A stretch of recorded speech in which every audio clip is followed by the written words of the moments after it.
Have you ever regretted saying too much to the wrong person? That one conversation where you felt safe, only to later realize you handed them the sharpest tool to hurt you. We've all been there. And it's a brutal reminder.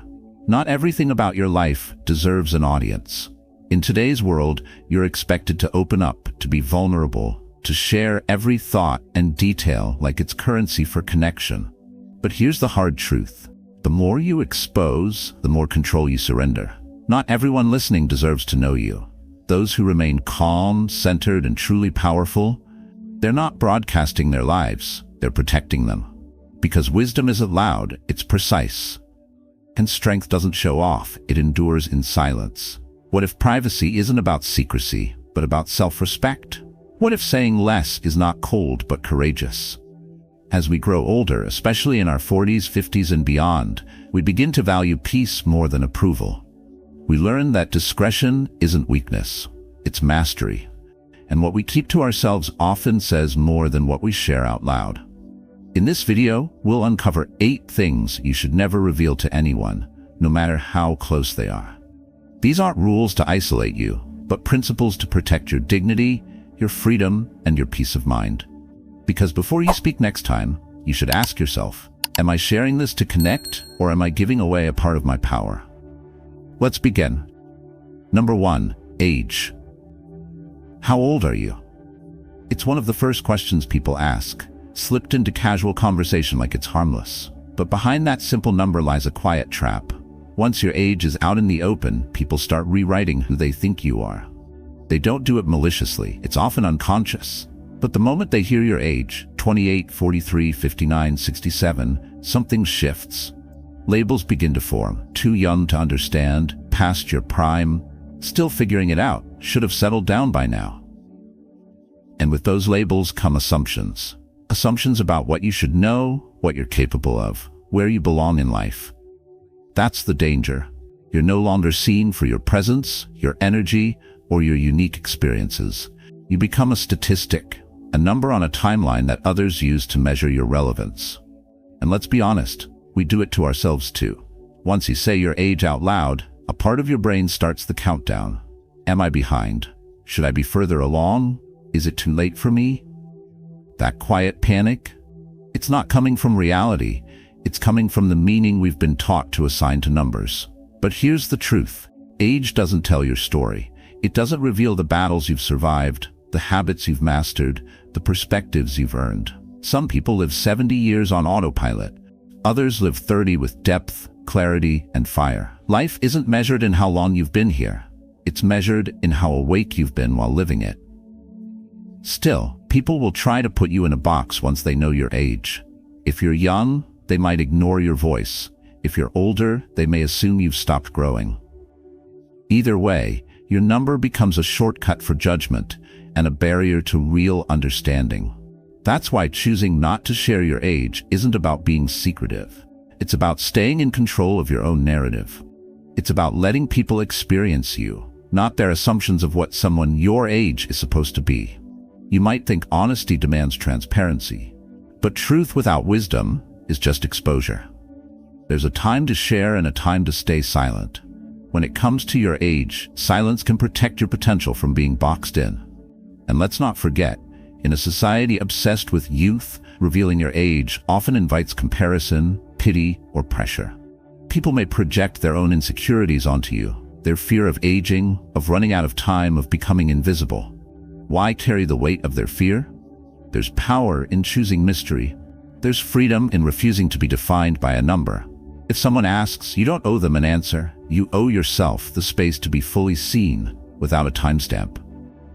So next time the question comes up, pause.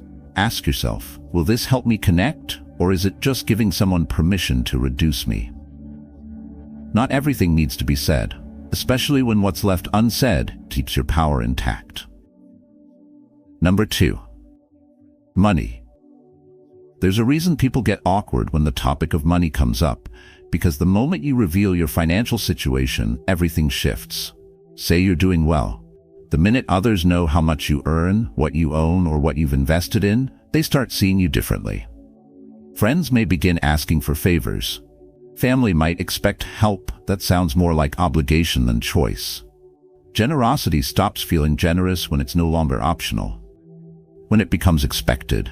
And suddenly, you're not a person anymore. You're a walking wallet. On the flip side, if you're struggling financially and that becomes known, the shift happens again, just in the opposite direction. People might start doubting your competence. They make quiet assumptions. He must have made poor choices. She's probably not very responsible.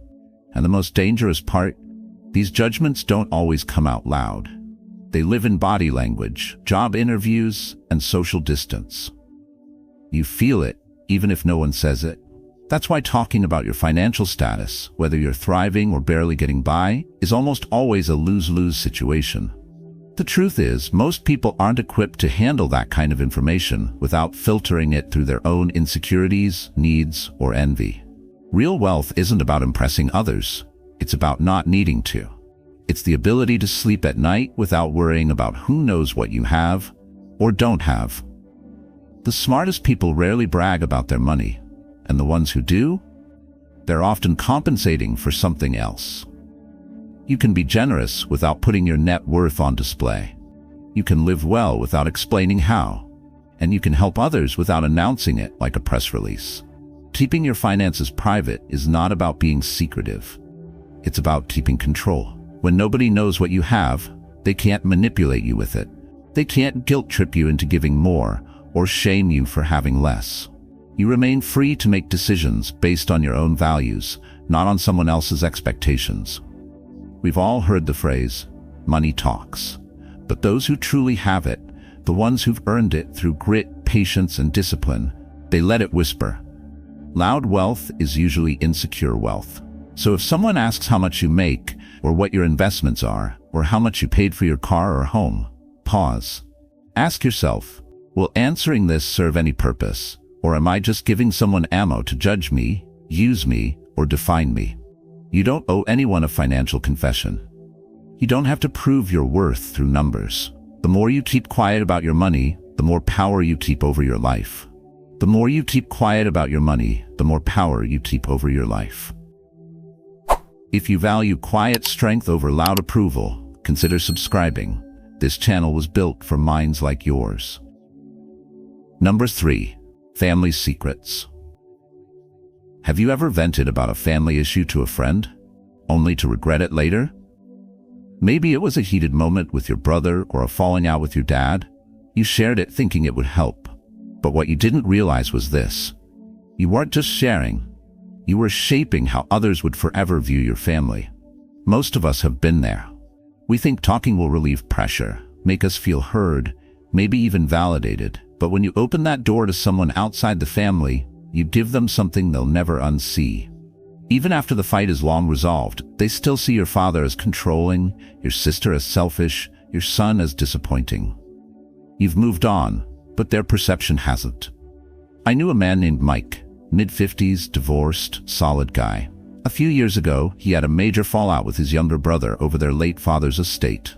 Things got nasty. Mike, frustrated and emotional, started talking about it at work. At first, it was just a passing complaint during lunch breaks, but soon it became a daily narrative. His coworkers knew every detail, who said what, who didn't show up, who he'd never speak to again. Then came the twist. Mike and his brother eventually patched things up. Not perfectly, but enough to sit across the same table at Thanksgiving.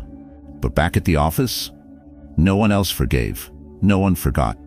Every time Mike mentioned his brother, you could feel the tension in the room. It was like that chapter of his life had been frozen and publicly archived. Here's the truth. Family conflict is normal. We all have messy dynamics. But there's a big difference between dealing with it and broadcasting it. When you air those struggles outside, you're not just exposing the problem. You're exposing the people you love. You're inviting outsiders to judge situations they don't fully understand. And worse, to hold on to those judgments even after the wounds have healed. Keeping family matters private doesn't mean ignoring problems. It means respecting the bond enough to work through issues without dragging them through public opinion. You don't need to make others pick sides. You don't need to prove who was right. You just need to protect the dignity of the people you care about, even when you're hurt. If you feel the urge to talk, choose wisely. Confide in someone with emotional intelligence, someone who listens without bias and doesn't weaponize your pain. That might be a therapist, a trusted mentor, or someone who's earned the right to hear your story without spreading it. And when someone prees, when they want to know what's really going on at home, learn to say, "We're working through it privately." That sentence might not satisfy their curiosity, but it protects your family's trust. Because once your private story becomes public, you lose control over how it's told. Some truths are sacred, not because they're shameful, but because they're worth protecting. And sometimes the most powerful thing you can say is nothing at all. Number 4. Medications. Have you ever told someone about your health, maybe just in passing, and instantly wished you hadn't? You thought you were just being honest. But from that moment on, the way they looked at you changed. Their voice softened, their tone shifted. Suddenly, you weren't you anymore. You were the guy with the condition. It happens more often than we admit. You mention that you're taking medication for anxiety, blood pressure, pain management, and suddenly you're being wrapped in emotional bubble wrap. People mean well, but their concern comes with a side of judgment. One guy I worked with, Daniel, mid-40s, used to be the go-to man for tough pitches. Smart, fast, dependable. One day, over lunch, he casually mentioned he was on medication for depression. Nothing dramatic, just a simple truth. A few weeks later, he noticed a shift. His manager started leaving him off high-stakes meetings. Team members stopped pulling him in for big projects. No one said it out loud, but the message was clear. You're not at full strength. That's the problem with being open about your health. People stop seeing your abilities and start seeing your condition. Instead of leading with who you are, you're forced to lead with what you're fighting. And sometimes, that label sticks longer than the symptoms do. Now let's be clear. This isn't about shame. Managing your health, both physical and mental, is a sign of strength. But that doesn't mean everyone deserves a front-row seat to your personal battles. Oversharing about medications can shift conversations away from who you are and toward what's wrong with you, even when you're doing just fine. It also opens the floodgates for unsolicited advice. Suddenly, everyone's a doctor, a nutritionist, a wellness guru. Have you tried cutting out gluten? My cousin beat that with essential oils. You should talk to my chiropractor. They're trying to help, but what they're really doing is reducing you to a project that needs fixing. And worse, when enough people know, you lose control over the story. You can't choose how they interpret your condition. You can't decide what they'll tell someone else in the name of concern. Your personal health becomes community gossip. So what's the better path? Keep it close. Share only with people who need to know. Your doctor, your partner, maybe one or two people who've earned your trust and respect. When others ask, and they will, you don't have to explain. A simple, "I'm handling it privately," is more than enough. Before you tell someone about your medications, ask yourself this: is this helping me heal, or just giving someone else permission to see me as broken? You are more than your diagnosis. You are more than your treatment plan. And sometimes, protecting your peace means protecting your privacy, one conversation at a time. Number 5. Sexuality. There are some parts of your life that grow stronger the less attention you give them, and your intimate life is one of them. We live in a world where privacy is becoming rare. People document their breakfast, their relationships, their breakups, even their bedroom habits, all in the name of being real. But there's a big difference between being authentic and being exposed. Just because something is personal doesn't mean it's meant to be public. Your sexuality, your desires, your experiences, they're not a spectacle for others to interpret, react to, or dissect. They're not audition tapes for acceptance or trophies for validation. They are a language that's meant to be spoken in trust, not broadcasted for opinion. When you share the most intimate details of your life with others, even close friends, you hand them something fragile, not just a story, but a mirror into your vulnerabilities. And once it's out, you can't control how they'll reflect it back. They may respond with curiosity or judgment, or worse, they may turn your private truth into their entertainment. People say, if you have nothing to hide, why not be open? But openness without discretion is not strength, it's surrender. True strength is knowing what to keep for yourself. Because not every truth needs a stage, and not every connection survives the spotlight. Think of intimacy like a flame inside a glass lantern. Protected, it glows. But once exposed to open air, even a gentle breeze can make it flicker or blow it out completely.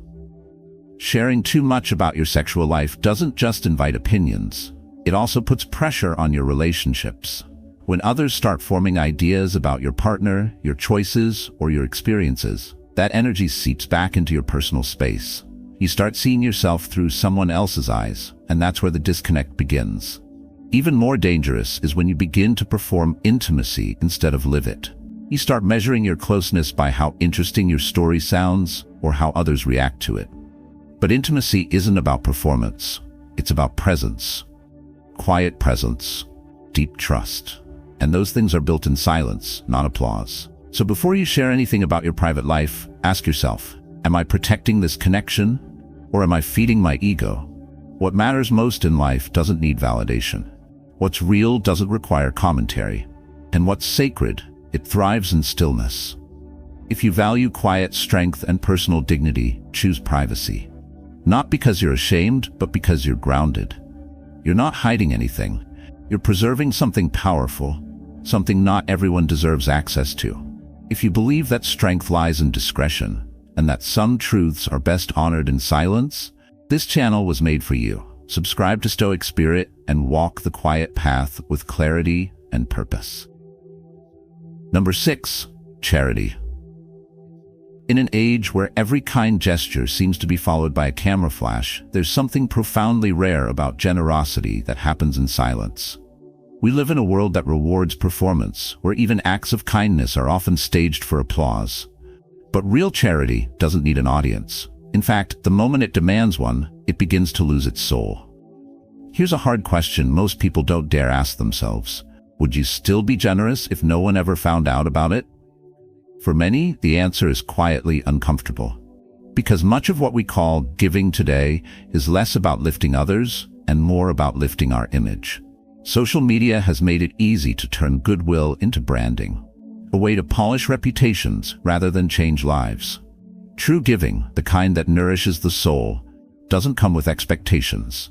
It doesn't look for thank yous. It doesn't chase visibility. It's done for one reason only, because it's the right thing to do.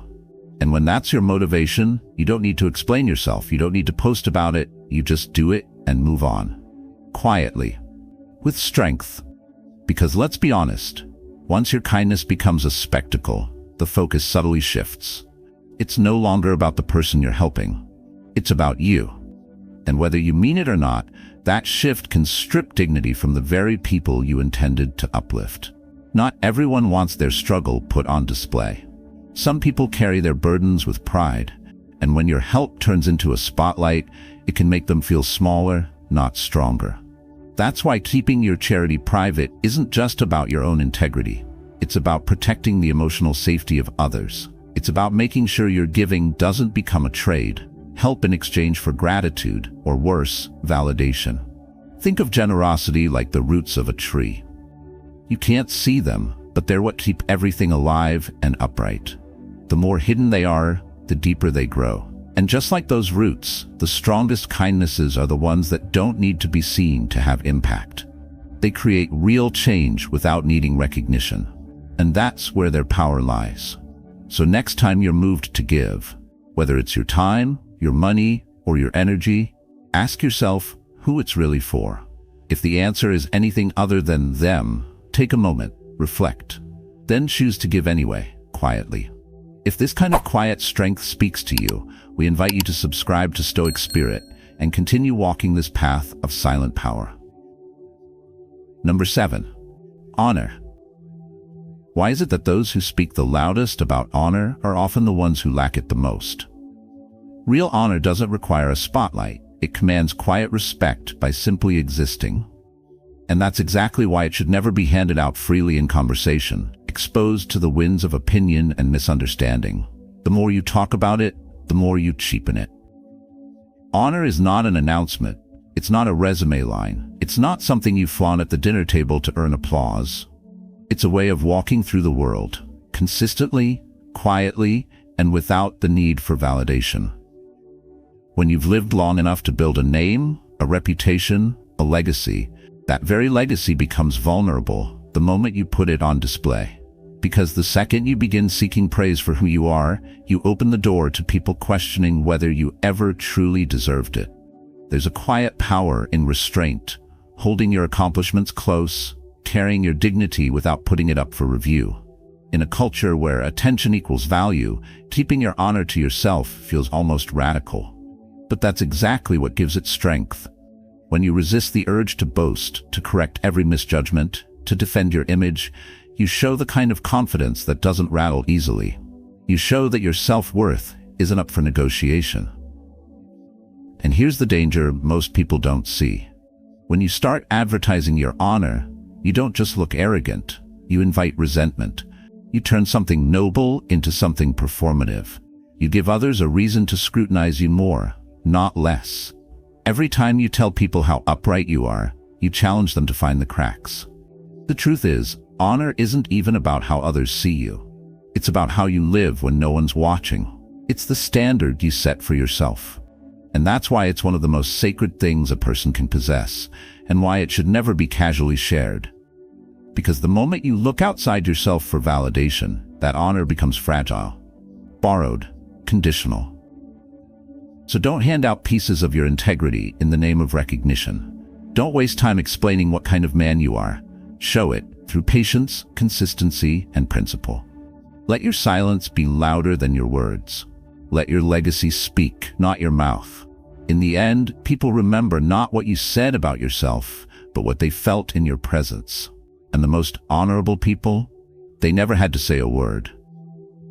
Number 8, insults. There's a hidden cost to revisiting old insults, one that most people never realize they're paying. It's not the pain of the words themselves that lingers, but the way we carry them like scars we keep scratching. And strangely, many of us choose to talk about these wounds, again and again, hoping that if we share them, they'll somehow lose their sting. But in truth, every retelling gives the insult new life. You don't owe anyone the story of your humiliation. In fact, the more you speak about the moment someone disrespected you, the more space you give them in your mind. Sharing that experience doesn't remove the pain. It deepens it. Every time you describe what someone said or did to tear you down, you reinforce the moment's power over you. You allow that person's voice to echo, not just once, but endlessly. There's a strange illusion in opening up about how we were insulted. It feels like validation, like someone finally sees our hurt. But what it often does is turn us into prisoners of memory. Instead of healing, we rehearse. Instead of moving forward, we stay anchored to a past offense. And the most dangerous part? That story of pain can become a piece of our identity, something we cling to, even when it weighs us down. What's worse is that people often share their insults with the expectation of comfort or outrage from others. But that comfort can't truly fix the damage. And that outrage, it just fans the fire. True inner strength comes from refusing to let someone else's cruelty define how you walk through the world. That power belongs to you. And the moment you stop needing others to know what happened to you, you take that power back. Letting go doesn't mean pretending the insult didn't happen. It means you've decided it no longer deserves your energy. It means you choose peace over being right and dignity over public pity. There's courage in silence, not the kind that hides from the truth, but the kind that says, I know what I've endured, and I don't need the world's sympathy to survive it. Keeping these experiences private is an act of self-respect. Not everyone deserves access to your inner battles. Some wounds are better faced quietly, with grace. When you speak of them too often, you risk turning pain into performance. But when you carry yourself with composure, even those who once tried to insult you begin to feel their words fall flat. So the next time you're tempted to share how someone hurt you, pause. Ask yourself, who benefits from this? If the answer isn't you, then let the moment pass. You are not the insult you received. You are the silence that rises above it. In a world that constantly demands we share everything, our pain, our pride, our past, there's quiet power in keeping certain things to ourselves. Today, you've uncovered 8 deeply personal truths that, when kept private, protect your peace, your dignity, and your strength. You've learned not just what to withhold, but why, and how doing so can transform the way you carry yourself through life. These are not abstract lessons. They are actions you can start today. Begin by guarding your inner life. Hold your silence where it matters. Let your presence speak louder than your words ever could. If this message resonates with the path you're walking, subscribe to Stoic Spirit, where timeless wisdom meets modern strength. And don't stop here. Explore the other videos on this channel. Each one is crafted to help you grow stronger, think deeper, and live with purpose on your terms.